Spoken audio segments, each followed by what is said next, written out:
नमस्कार, मी श्रीकांत उमरीकर. आपण पाहतात ॲनालायझर. लाईक करा, शेअर करा, सबस्क्राईब करा. उर्दूमध्ये एक शेर आहे, मैं चाहता भी यही था वो बेवफा निकले, उसे समझने का कोई तो सिलसिला निकले. पवारांनी ज्या पद्धतीने म्हणजे पवारांची उमेदवारी ज्या पद्धतीने महाविकास आघाडीने घोषित केली आणि ठरलेल्या खेळाप्रमाणेच एखादी खेळी आपला विरोधक खेळत असेल, त्याचा जो आनंद इकडं प्रतिस्पर्ध्याला व्हावा तशी परिस्थिती किंवा काळ कसा सूड उगवतो ते तुम्हाला मी सांगतो. शरद पवारांचे राजकीय गुरु यशवंतराव चव्हाण पवार जेव्हा काँग्रेसमधून बाहेर पडले, मुख्यमंत्री झाले आणि ह्याला छुपा आशीर्वाद चव्हाणांचाच कसा असेल असं सगळ्यांना वाटायचं.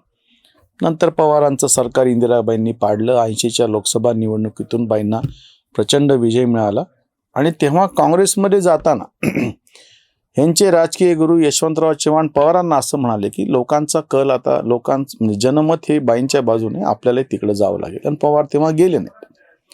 आणि यशवंतरावांची जी काही एक शेवटची अवस्था अशी झालेली होती की 7व्या वित्त आयोगाचं काहीतरी त्यांना प्रमुख पद दिलं होतं आणि बाकी काँग्रेस पक्षामध्ये त्यांची काही म्हणजे काय म्हणता येईल, त्यांची कोणी दखल घेत नव्हतं, त्यांना काही मान उरलेला नव्हता. आणि ही अवस्था कशी केविलवाणी आहे हे पवार एरवी सुद्धा आणि खाजगीत बोलून दाखवायचे तेव्हाचे बरेच पत्रकार सांगतात. ही जी यशवंतरावची अवस्था झाली होती, वसंतदादा पाटील पण हट्ट धरून बसले होते, मला एकदा तरी माझ्या पाठीत खंजीर खोपटलेला आणि मला मुख्यमंत्री करायचं. आणि बाईंनी मग त्यांच्या हट्टासाठी त्यांना मुख्यमंत्री कसं केलं आणि नंतर मग त्यांना शेवटी कुठेतरी राजस्थानचे मला वाटतं ते राज्यपाल होते. दुसरं उदाहरण आहे वसंतदादा पाटलांचं. माझ्या पाठीत खंजीर खोपसला, माझं मुख्यमंत्रीपद गेलं तेव्हा काही करून का होईना आता मला एकदा मुख्यमंत्री करायचं. हे कोणाला हट्ट धरला? इंदिरा गांधींनी. जेव्हा की ह्यांची काँग्रेस तेव्हा इंदिरा गांधींच्या विरोधात होती. इंदिरा काँग्रेसचे नेते होते तेव्हा नासिकराव तिरपुडे जे उपमुख्यमंत्री होते आणि वसंतदादा मुख्यमंत्री ते वेगळ्या गटामध्ये होते. हे काँग्रेसमध्ये गेले, काँग्रेसकडे हट्ट धरला, बाईंनी मग त्यांना मुख्यमंत्रीपद दिलं. नंतर मग त्यांनी तेव्हा एक शेतकरी संघटना काढली होती शरद पवारांबरोबर, शरद जोशींना काउंटर करायला. मग त्यांचं मुख्यमंत्रीपद गेलं आणि शेवटी काहीतरी मला वाटतं राजस्थानच्या राज्यपालपदी त्यांची नेमणूक झाली होती. तिसरं उदाहरण स्वतः शंकरराव चव्हाणांचंच आहे. चव्हाण आधी मुख्यमंत्री होते. आणीबाणीच्या काळात त्यांनी काय आणि कसं कठोर प्रशासन राबवलं, मग ते सगळं कोसळलं. जनता पक्ष आलं, ह्यांनी उडी मारून एक वेगळाच पक्ष स्थापन केला, महाराष्ट्र समाजवादी काँग्रेस मसका. त्याची ते स्वतः आणि मला वाटतं मधुकरराव घाटे असे 2च आमदार संपूर्ण महाराष्ट्रात निवडून आले. मुख्यमंत्रीपदी राहिलेला माणूस इंदिरा गांधींचं सगळे वरतून दिलेले आदेश पालन करत महाराष्ट्रात त्यांनी त्या पद्धतीनं सगळं राबवलं आणि ते नंतर उडी मारून शरद पवारांच्या मंत्रिमंडळामध्ये एक मंत्री म्हणून सामील झाले. तिसरं चौथं उदाहरण अशोकराव चव्हाणांचे. ते मुख्यमंत्री होते, त्यांचं पद वगैरे गेलं, जाऊ द्या ते सगळं. काँग्रेसचं सरकार गेलं, त्याच्यानंतर भाजप शिवसेनेचं सरकार आलं, ते जाऊन 2019ला महाविकास आघाडी स्थापन झाल्याच्या नंतर त्या मंत्रिमंडळामध्ये अशोकराव चव्हाण जे मुख्यमंत्री राहिलेले ते एक मंत्री म्हणून घुसले उद्धव ठाकरेंच्या नेतृत्वाखाली. आणि हे कमी पडलं म्हणून की काय उद्धव ठाकरे आपले फोन कसे उचलत नाहीत ही तक्रार अशोकराव चव्हाणांनी केली. ह्या सगळ्या राजकीय नेत्यांचं तुम्ही बघताल की ज्यांनी एखाद्या एक काळी शीर्षस्थ अशी पदं उपभोगली, तिच्यात ते राहिले. आता सन्मानानं ते बाजूला राहून जर बाकीचं काही पक्ष संघटना बळकट करण्यासाठी त्यांनी प्रयत्न केला असता तर आपण समजू तरी शकतो. तसं न करता वैयक्तिक पातळीवरती त्यांनी आपलं काहीतरी जागा, आपलं मंत्रीपद टिकावं ह्याच्यासाठी मरमर करत राहिले. आज पवारांची अवस्था ह्याच्यापेक्षा वेगळी झाली नाही. आता मी हा दुपारी 12:15ला व्हिडिओ करतो आहे, 4 वाजता तुमच्या पडेल आणि कोणी अर्ज भरलाय ते सगळं समोर येईल. कदाचित हा व्हिडिओ पडून घंट्याभरात म्हणजे मला वाटतं 5 वाजताची मुदत आहे. निवडणूक बिनविरोध होणार की नाही तेही कळेल. काही हो, निवडणूक बिनविरोध झाली आणि पवार आणि बाकीचे सगळे बिनविरोध निवडून आले तरी पवारांची नामुष्की अशी आहे की तुम्ही एक काळ इतक्या सगळ्या सर्वोच्च पदावरती बसलेले असताना आता तुम्हाला एका खासदारकीसाठी त्याच काँग्रेसचे उंबरे झिजवायची वेळ आलेली. त्याच ज्या उद्धव ठाकरेंना तुम्ही मुख्यमंत्री पदावरती बसवलं त्या उद्धव ठाकरेंकडे तुम्हाला तुमच्या पदासाठी भीक मागायची वेळ आलेली आहे.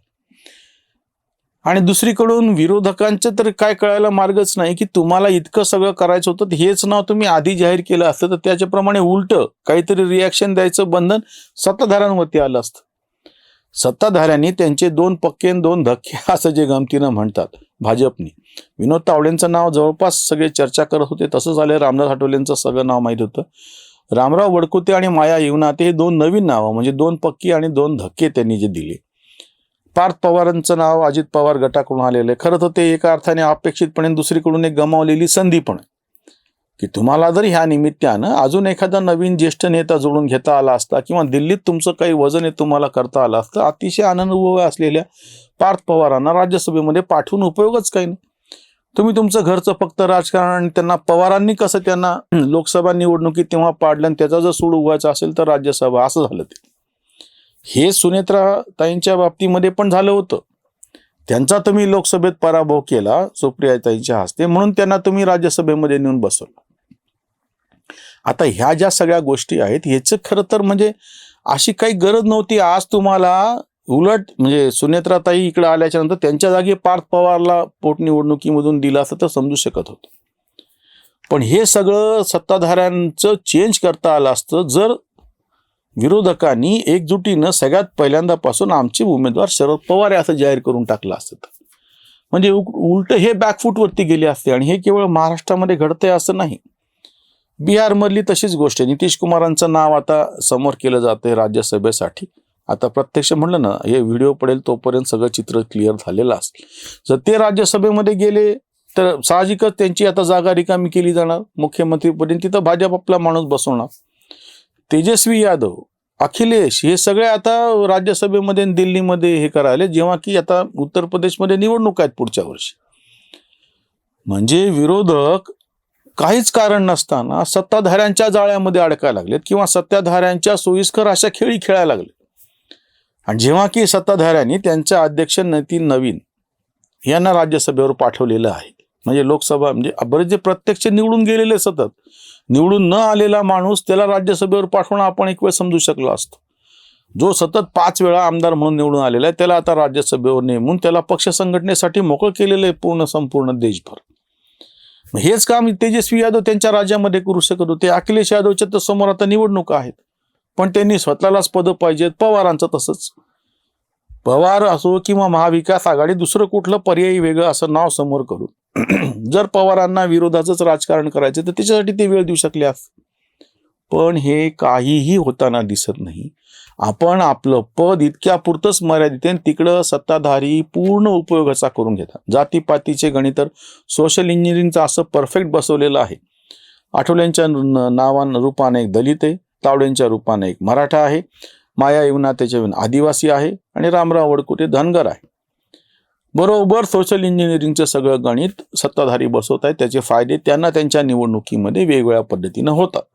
आणि त्याच्या नेमकं उलट इकडं विरोधक जे आहेत ते इतके विखुरलेले आहेत, त्यांच्यामध्ये इतके मतभेद आहेत. महाराष्ट्रामध्ये म्हणजे पवारांचं जर नाव समोर नाही आलं तर आपलीच मतं फुटतील ह्या धसक्यानं पवारांचं नाव समोर आलं की काय असं म्हणायची पाळी आलेली आहे.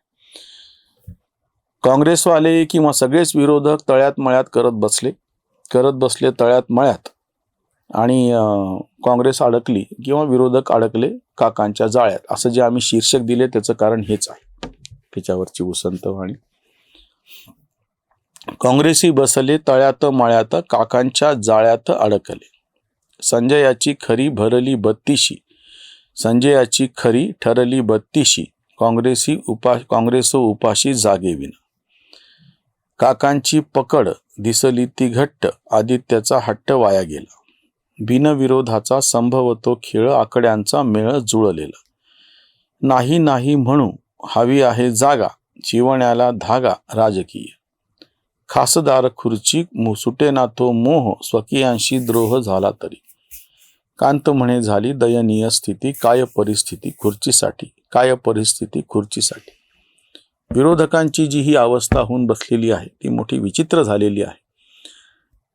विरोधक स्वतःवरून सत्ताधाऱ्यांच्या जाळ्यामध्ये चालत गेल्यासारखी परिस्थिती आहे.